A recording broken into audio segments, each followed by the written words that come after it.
look at who rescue assignment from God. Is a man with a special rescue assignment from God. So servants of God are on a rescue assignment. Pastors, ministers of the gospel are on a rescue assignment to rescue the world from the hand of the devil, from the captivity of Satan, from the onslaughts and the assaults of the enemies. Number two, a servant of God is a man sent by God to a particular place, to a particular people, for a particular purpose. A servant of God is a man sent by God to a particular place, to a particular people, for a particular purpose. For some, it is with the purpose to heal, to build relationships, to build and help people's marriages. For some, it is with the purpose or for the purpose of delivering the captive. For some, it is for the purpose of restoring hope to the hopeless. For some, it is for the evangelization of the people, bringing them to the saving knowledge of God. So a servant of God is a man sent by God to a particular place, to a particular people, with a particular purpose, or for a particular purpose. Now you must understand that every pastor is not sent to everybody. Every pastor is sent to a particular people. That's the reason why the people that one pastor is sent to are always going to be different from the ones that the other pastor is sent to. There are men of God in our country, for example, that are sent to a different set of persons from others, to a particular place. Some pastors are sent, for example, to Lagos. Some are sent by God to Abuja. Some are sent by God to the UK. Some are sent by God to Ghana or different parts of the world, to a particular people. There are those who are sent to students. Some are sent to market women and market men, business people. Some are sent to aged people, particular people. Some are sent to a younger generation, particular people. So, number next, for a particular purpose. For a particular what? Purpose. Now let's move on. The next thing we want to look at very quickly is what every pastor wants and needs his members to be aware of. What every pastor wants those he is sent to know. Now I'm taking my time to do this calmly so you can understand where we are going. There are things that every pastor that their members are aware of. There are things that every pastor wants their members to know. Number one, it's expected for us to know as God's people that pastors are humans and have physical needs. Pastors are what? Humans, and they have physical needs. They are not spirits. They are human beings. They have physical need of rest, food, comfort, medical fitness, to effectively dispense their assignment, to effectively do what they have been sent by God to do. Pastors are humans. Are you with me? Pastors are what? Humans. They have needs. They feel hungry. You know, there are some people who think that pastors are one kind of spirit beings that don't have physical needs. One day a young girl saw me eating and she screamed. She said, do pastors eat? I mean, she wasn't joking. She meant it. She was in shock. She said, that she thought pastors don't eat. So I said to her, I said, pastors are humans and they have needs. They feel hungry.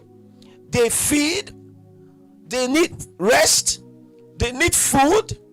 They need some level of comfort. And they need some level of medical fitness to be able to carry out their God-given assignment. Medical fitness. Medical fitness.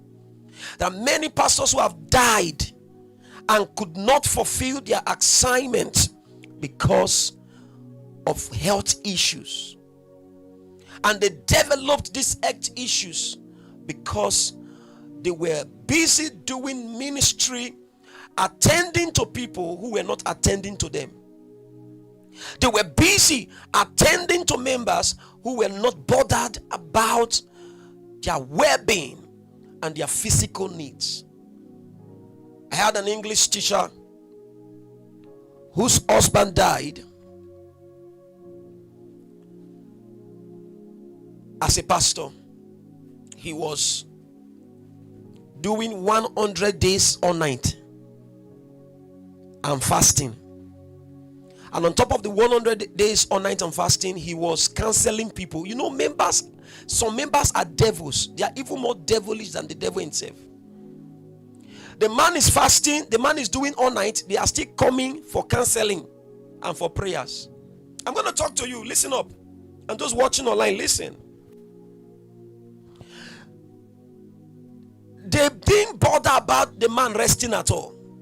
Put the camera on me. If you are a pastor watching me now, listen to me. Don't die because of any member. None of us have been sent by God to die for the people we are leading. Your blood is not holy enough to cleanse any member. And members have alternative pastors outside of you as a pastor. If you die, they will look for another church. They will change parish. I just saved the pastor now. The man kept fasting, kept doing all night, kept doing all night, kept doing fasting, kept doing all night. And he was counseling the people. In the process of counseling, he started vomiting blood. He vomited blood and died. I passed his church a few days ago. Grass has grown and covered the church. The members are in other churches now.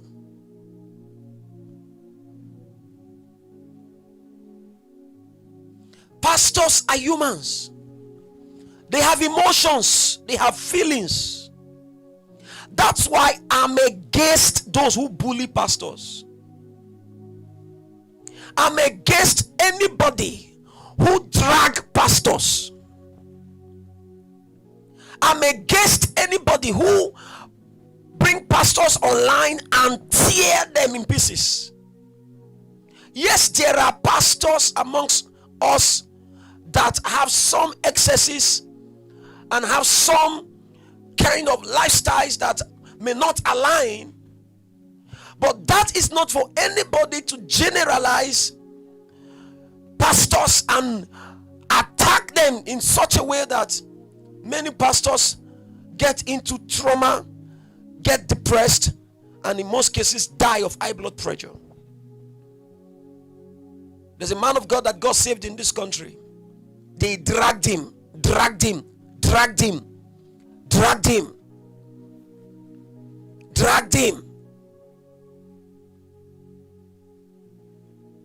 dragged him. Popular pastor in this country. Today, thank God for his grace. God has helped him. He came out from the crisis. But not too long after all the dragging, he was on the altar. His blood pressure rose, and had stroke while he was on the altar. That pastor recently just did a program in this country that gathered most of the topmost preachers in Nigeria. For 1 year, his children couldn't go to school because of the trauma. Do you know what it means for them to be dragging your father? That is, you see your classmates, they carry their phone. It's your father they are talking about on social media. Pastors are humans. They are not spirits. They are humans. We need to be aware of this. That they have physical needs. They need rest. They need food. That's why sometimes you must ensure that whoever is pastoring you have some level of rest. Have some level of comfort. And is well fed so that he can effectively dispense his assignment.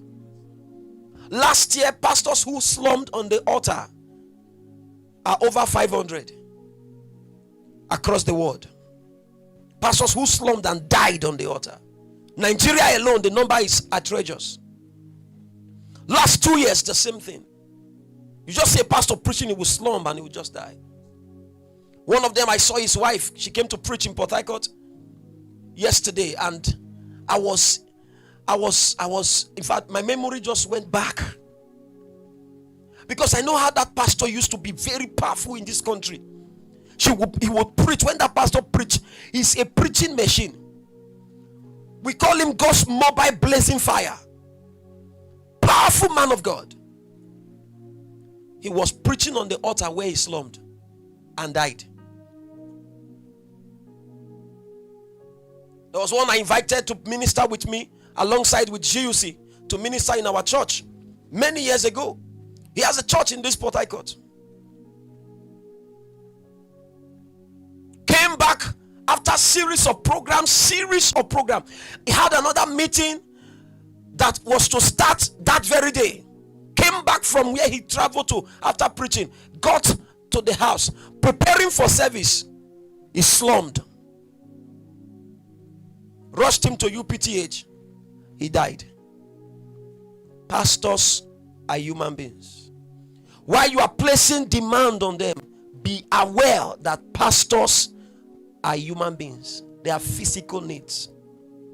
While you are wanting them not to rest, while you get angry at them resting and you get angry at them being comfortable, don't forget that pastors are human beings and they have physical needs that must be met if they must effectively dispense the assignment that God has given to them. A great man of God died, one of God's generals. He died very early, I think less than 30. He was a powerful man of God that ever lived, one of the most powerful men of God. He would open blind eyes, he would lay hands on cripples, they would jump from their wheelchairs, raise dead people. One day, he became scared. He looked at the people and he told the people who were standing by him, he said, God gave me a message. He says, but I killed the horse with which I'm going to deliver the message. The message is what God has asked him to preach. The horse is the body with which he would preach the message to a generation. But I killed the horse with which I'm to preach the gospel. There are many pastors who would have still been alive, would have been alive by now, touching the word for God, affecting nations for God, but died as a result of stress, died as a result of being overworked, overwhelmed.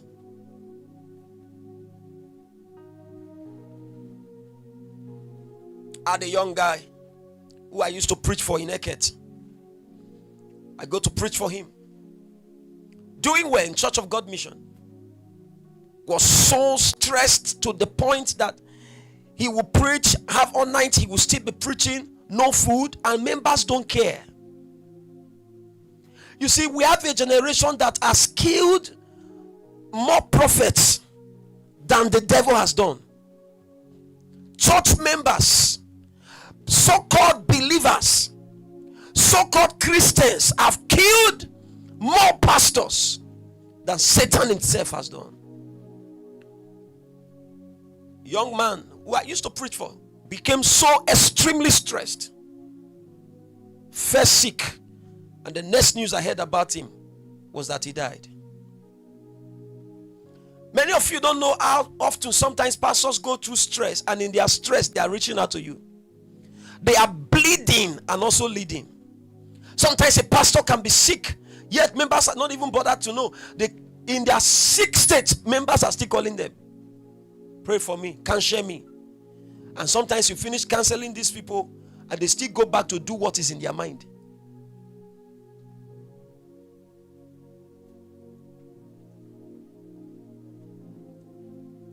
Pastors are humans and they have physical needs. Number 2, in this first service, their personal and ministry pressure can limit their performance and effectiveness. What pastors want you to know is that their personal, what we need to know about pastors and ministers of the gospel is that the personal pressure and ministry pressure of a man of God, of a pastor, can limit his ministry performance and effectiveness.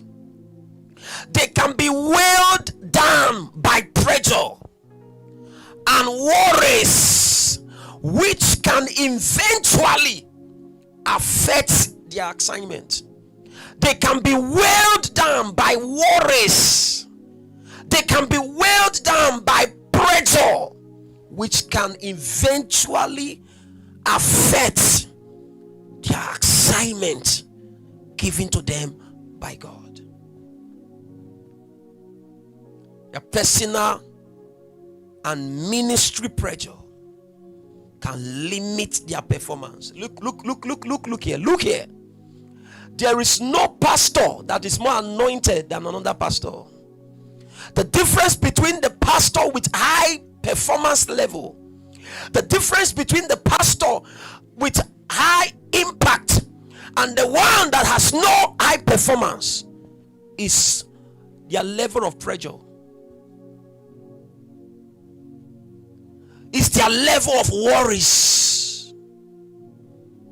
The pastors with more worries, more pressures than the others, and as a result, it affects their performance. It affects their productivity. It affects their level of exploit. I was in a pastor's church in this Port Harcourt.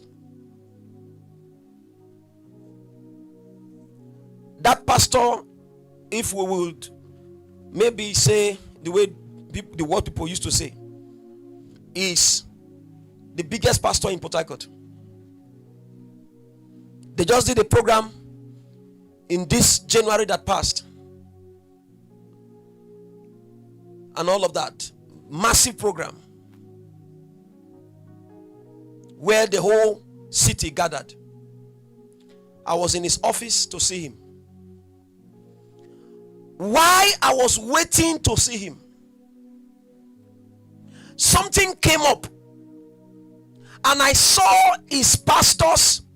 I saw some of the leaders that were in that waiting room telling themselves, Papa must not hear of this.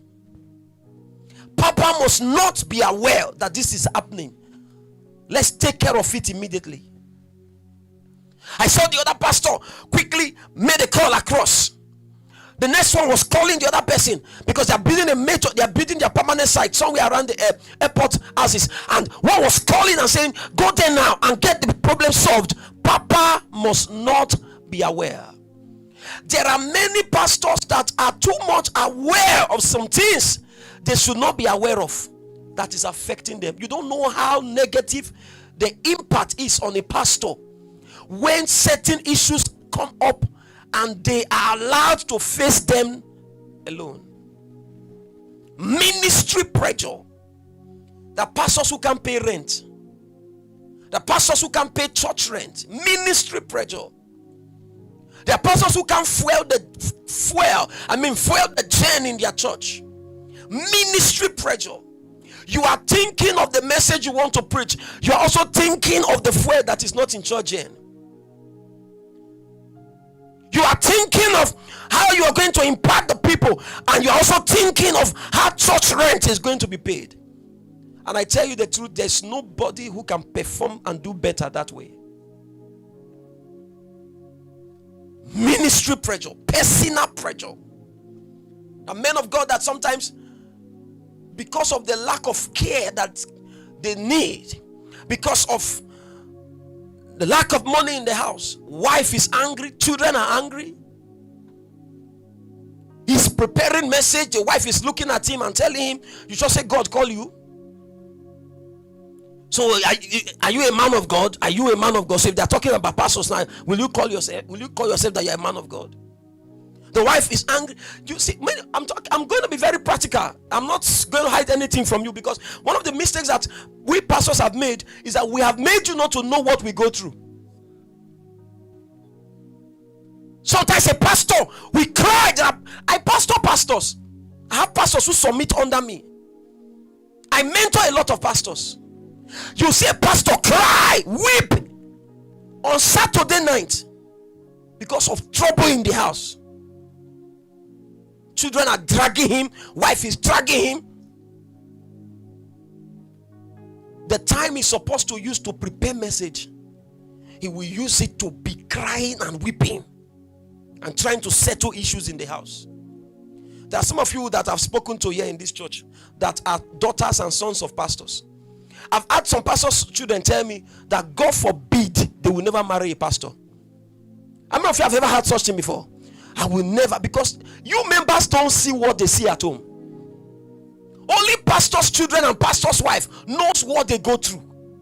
There are times where there will be no food in the house. Papa and mama will carry the money they should use to eat in the house and buy food in church. And the child is watching. So what kind of God our parents are serving that is punishing us like this? Sometimes money will come like this for a pastor that he should at least use to get some things. He would rather put the money into church. And all of these things can weigh a man of God. They can limit his performance, reduce his productivity, make him become inactive.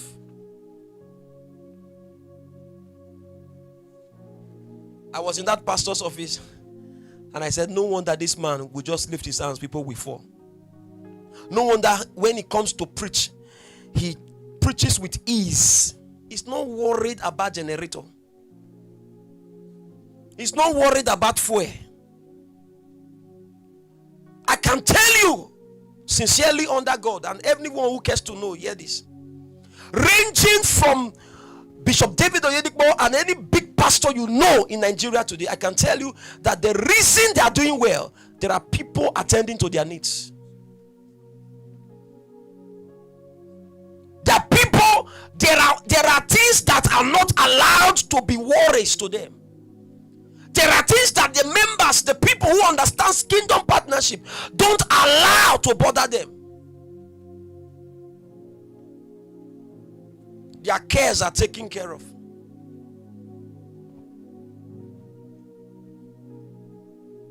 I forced a pastor this week that just passed. I said, please, sir, this night you must not sleep in your house. Go to the hotel. Because he has been in a program ministering and the members don't care. Chest has shifted. The chest is paining him, heart is paining him. He has been straining himself, preaching. And I mean, of you know that 1 hour of preaching is equivalent, medically from research, is equivalent to 9 hours job? 1 hour preaching is equivalent to 9 hours of rigorous work, ugwaja work. Because when you talk, energy is dissipated. You are getting exhausted. I had to force him. I said, sir, you are about, look at you, you are about collapsing. Go to the hotel and sleep. We have more female widows who are pastors' wives than people that are not pastors' wives that are widows. I know how many pastors' wives that are widows. Plenty of in this Port Harcourt alone. If you know how many widows who are pastors' wives, you will weep.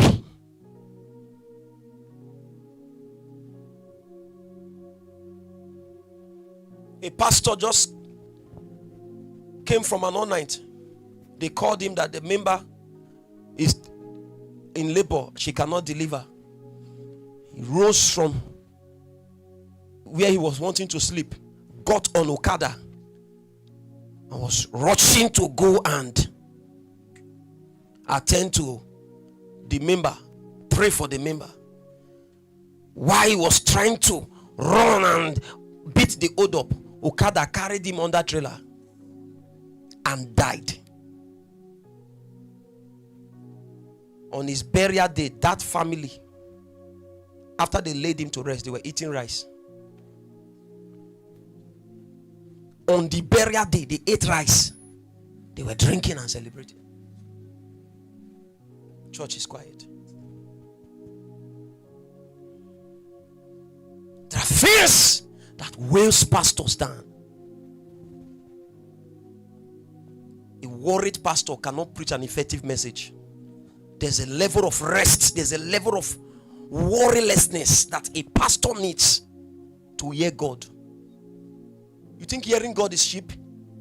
You can't hear God in worry. You can't hear God in an atmosphere that is tensed. That's why that woman from where we read said to the husband, let's partner with God by building this pastor a house. They built a house for their man of God. Let's furnish the house. They furnished it. And let's constantly give him food to eat. So that instead of worrying about food, he's praying for us.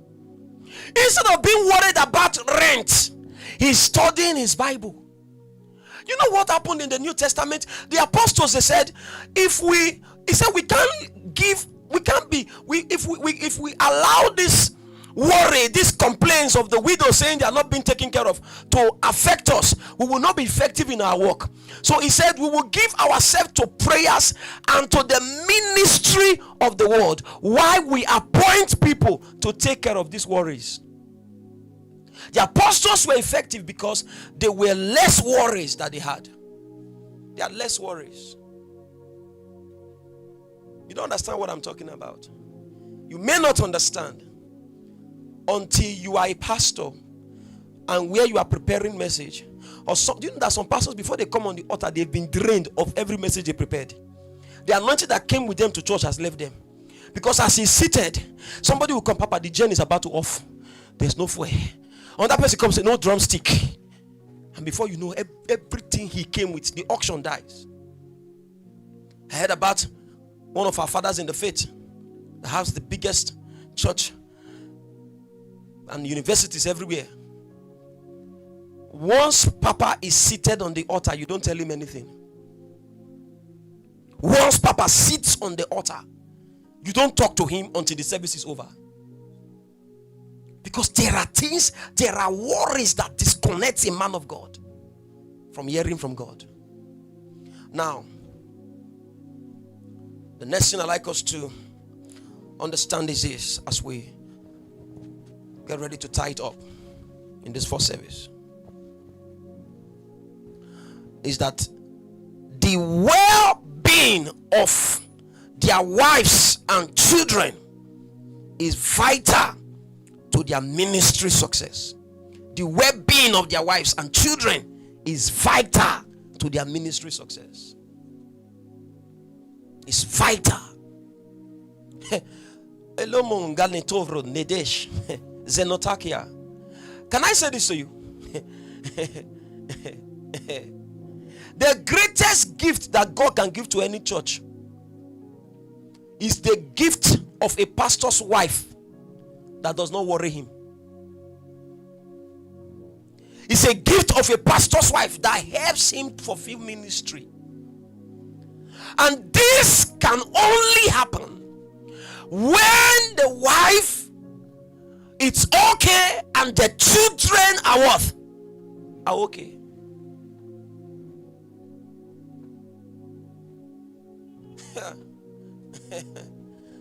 There's a man by name John Wesley. What made him die early was his wife. John Wesley, great man of God. John Wesley will finish preaching. His wife will, when he gets home, his wife will hold his hair.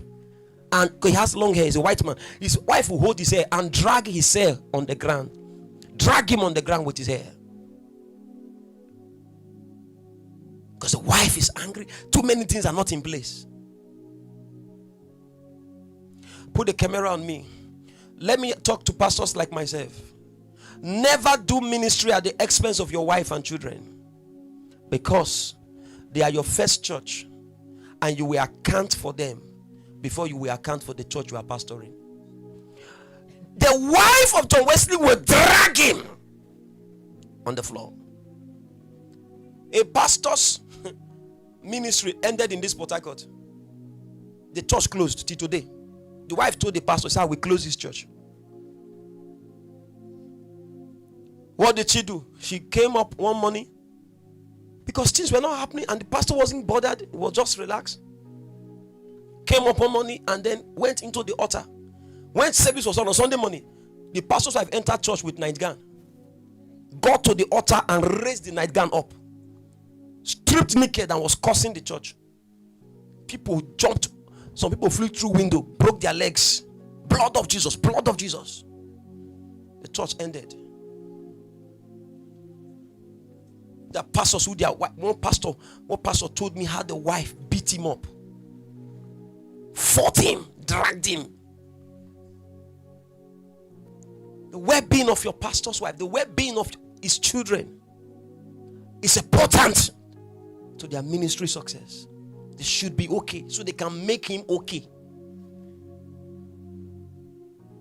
That's why sometimes while you reach out to your pastor, reach out to their wives, reach out to their children. Bless their wives, bless their children. Do whatever you can to make sure that their wives are okay, their children are okay. They are not begging, they are not asking, but you understand that this is needed for your pastor to effectively do what he's doing. And then also be aware that their battles and attacks are usually inherited battles, and that they can only effectively do the ministry that God has given to them to do through partnership. Through what? Partnership. Now the question is, what is partnership with God through his servant? What does it mean to partner with God through his pastor or through his servant? What does it mean to be involved in kingdom partnership? What does it mean to engage in kingdom partnership? By reaching out to your pastor. Number one, partnership with God through his servant is taking care of your pastor's care in order for him to take care of the ministry. You engage in kingdom partnership by taking care of your pastor's cares so that he can take care of the ministry. So you take care of your pastor's cares. Don't do this. Focus on the ministry of the word and prayers. Let's handle this so that you can take care of the ministry. No pastor can care for a church who is overwhelmed with the cares of his life. So a kingdom partner takes care of his pastor's cares so that the pastor can care for the church. It's like the case of David and the men who, when David wanted to go to battle, they told him, they said, don't go to battle, so that you don't go and die in battle and you quench the light of Israel. Let me say this to you. Satan does not attack members as much as he attacks pastor. He says, strike the shepherd, the sheep will scatter. Anytime Satan wants to attack a church, the pastor is his target. So we must ensure that they are cared for, so that the light of Israel, the light of the church, is not turned off. Number 2, what does it mean to partner with God through his servant? It is relieving your pastor of his personal and ministry worries, so as to enhance his effectiveness and productivity in ministry. And lastly, what does it mean to take care of, to partner with God through his servant? It is taking care of his distractions. You don't allow things to distract him. For in church, subscription for streaming, building project is on. Anything that will distract your pastor, you take care of it. I was telling a pastor's wife and his people. I was discussing with some pastors. Look up here. I told them, I said, look, every church is like an aircraft. Every church is like what? An aircraft. Don't forget this analogy I'm giving now. Every church is like an aircraft. An aircraft consists of different units, and there are different people that sit in an aircraft. The pilot of the aircraft is the pastor. The pastor is the pilot of the aircraft. We have the air hostess. We have cabin crew members. We have those who are just in the aircraft to ensure that things are in their rightful position. Those are workers. Those are ministers. Both. There is the pilot, who is the pastor. Now watch me. I want to ask every one of us, both those watching online, in an aircraft, who is the most important person? Talk to me. Who is the most important person? The pilot. The pilot. The pilot is more important than every other person. Because whatever happens to the pilot, the church is gone. The flight, the aircraft is gone. If the flight will land safely, it will be determined by the pilot. So you know what happens? For those of us who have flown many times, when you enter an aircraft, you don't see the pilot.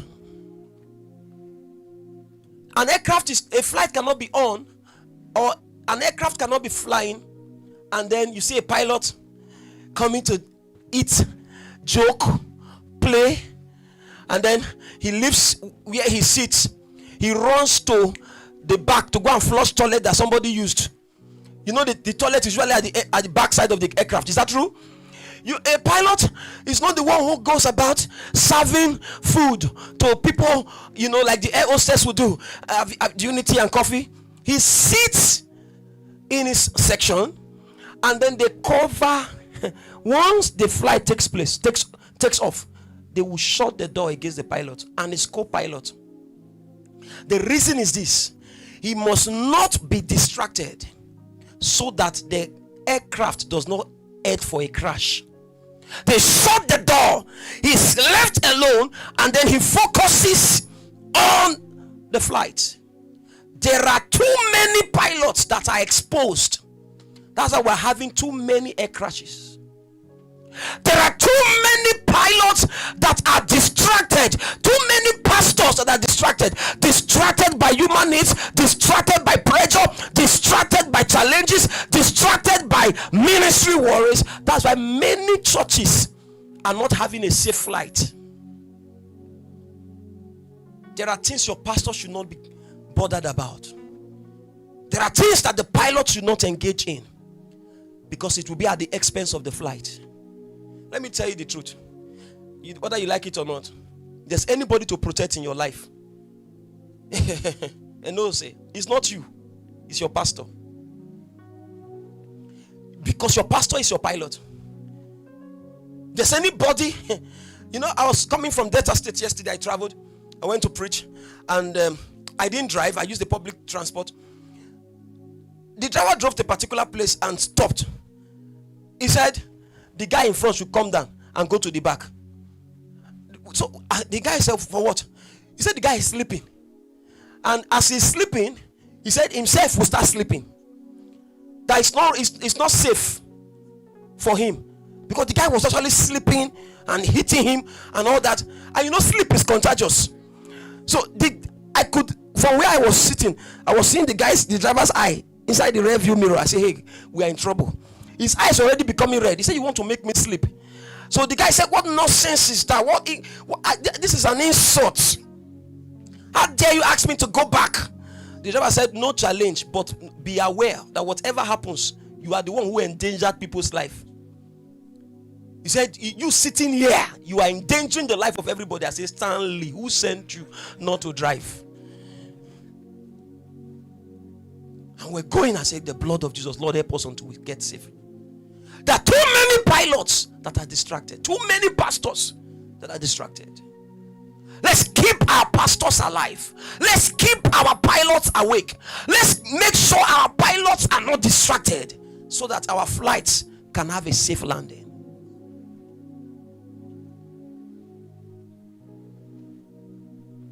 The most important person in the aircraft is your pilot.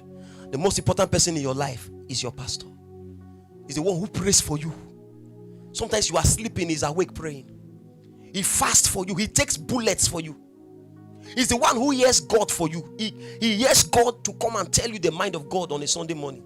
If he's distracted by recharge card, distracted by food, distracted by clothes, he can't hear God very well for you. And when a pilot loses touch with the control tower, that aircraft is heading for a crash. When a pastor loses touch with God because of distractions, the church is pastoring is heading for a doom. Rise to your feet. What happens when I partner with God? From the place where we read, the Bible told us that the woman made a house, she and her husband. Look up as we close. She said to her husband, he said, I perceive that this is a man of God. Once you perceive, the next thing you do is that you receive. And once you receive, the next thing you do is that you care for. You see, I perceive that this is a man of God. Let us, first of all, she was constantly forcing the man of God to eat, giving him food. Pastor, eat, so that you are not wailed out. Can I be honest with you? Put the camera on me. Listen, I'm not validating what most pastors do. I'm not speaking in defense of bad pastors that do certain funny things. But listen, many of the funny pastors we have today in Nigeria is church members that caused it. Wicked, devilish members, like some who may be hearing me online, are probably on site or on any device. Members who God will bless through a pastor have money and will not pay rent for their church. I know many fake prophets you see today, they did not start fake. I've been around. September this year will make it 27 years of me holding this microphone. September this year will make it 27 years of me preaching. 27 years of preaching. So I know what I'm telling you. I've been around. I can tell you histories of church in Nigeria. There are pastors who started very genuine. They were not into court. They were not into any form of diabolic practice, fetish practice. They were pastors who started very genuine. genuine, that were not into any form of fraudulent acts, but became fraudulent along the line because of pressure. I was telling somebody, I said, it's not every pastor that has the capacity to take certain challenges. Where you are inside church as a pastor, they will come and pack you and throw you and your members outside. I've been through a lot, and I can tell you from experience. I remember when our church was to be demolished. We've built the church, did some things, and because we couldn't pay a certain amount of money, I think about 12.5 million. My wife is here, Pastor Wisdom is hearing me now in our other church. We were looking for money. We had people who could give that money, but never gave. Like some of you do. There are some of you in churches hearing me now online. You don't pay tithe to the church you attend. You don't partner with the church you attend. They call for fuel, you don't give. They call for anything, you don't give. When God blesses you, you don't remember the grace that He used to bless you. You are pushing your pastor. You are exposing your pilot to danger at the expense of the church. The brother, they said we should bring 12 million. We couldn't raise the money. I wrote letters to different churches. I was very young then. I didn't understand ministry. And I used to think that if you are a pastor, every other pastor is your partner. But we have a generation today where every pastor cares for his church. No senior pastors. I wrote letter. There's no big church in this Port Harcourt I didn't write letter to. Abundant Life, Salvation Ministry, all the big churches, all the big churches, except maybe 2 or 3 that I didn't go to. Some of them, it was at the gate they tore my letter with the pictures of the church. Please sir, our church is about to be demolished because of this amount. Help us. It's a student church. We didn't have the money. Big churches in Port Harcourt, for some of them it was at the gate. They read the letter and tore it. Royal House of Grace, all the big churches, I was there. The only bishop that accepted to help me in this Port Harcourt, I don't want to mention his name. He told me, you came for 12 million. I will give you 50 million naira each. I'll give you and these 2 other persons that came. I'll give you 50 million. But he brought a court form for us to fill. He brought an Ogboni form. He said, fill this form, get on board, and you have the money. Do you know how many pastors are into court? Because of pressure. Brought a form. I said, God forbid. I've served God from the age of 12. I will rather lose church than to lose my salvation. Can't do church and ministry at the expense of my work with God. I told my wife and the other pastor that was me, I said, let's go. Threw his form back at him and left. We came back, we didn't get the money. The church was brought down. We lost members. Plenty members were lost. We left a big church that could sit close to 300 to 500 persons to a small store in Maryland. We were there with canopies outside, going through. The place was so bad that inside that place there's a funny toilet. We'll be inside church and inhaling poo. We left there, went to another place, and then came back. We couldn't pay rent like that until God. You see, when God calls you, He knows how to show up. Until God showed up for us. And today, on that same street where we were driven out, we are putting the most biggest building there. On that same street. On that same street, God is building Himself a church. As I want to encourage every pastor hearing me, no matter what you are going through, please don't quit. And don't compromise your faith. Yes, members may be very, very, very unkind. But you see, God did not say we will reap where we sow. He said we will reap what we sow. Keep sowing the seed. Keep preaching. Keep pastoring. Keep blessing people. God knows how He will come through for you. And for you who is a member that God has blessed, God is helping you, and you are not blessing the grace. You are not partnering. You are not reaching out to the grace that God is using to bless you. You are registering for a fall. A time comes where God's hand will be off your life. Because if what He has given you will not benefit Him, He will take it from you. That woman built a house for Elisha. She had been barren for years, no child. Gave Elisha food, gave Elisha everything. And one day the man of God said, what do you want? He said, I don't want anything. The servant said, no, it's not true. She does not have a child. On the account of her partnership, Elisha said, by this time next year, according to the time of life, you will have a son. And truly God showed up for her. She had a son, and her barrenness was terminated. When you partner with God through his servant, your delayed answers are released. Lift your hands and give God thanks for the word you have received, and say, Lord, help me to partner with you through my pastor. Help me, Lord, to reach out to my man of God, to partner with my man of God. Help me, Lord, to become a kingdom partner, that in all ways and in all things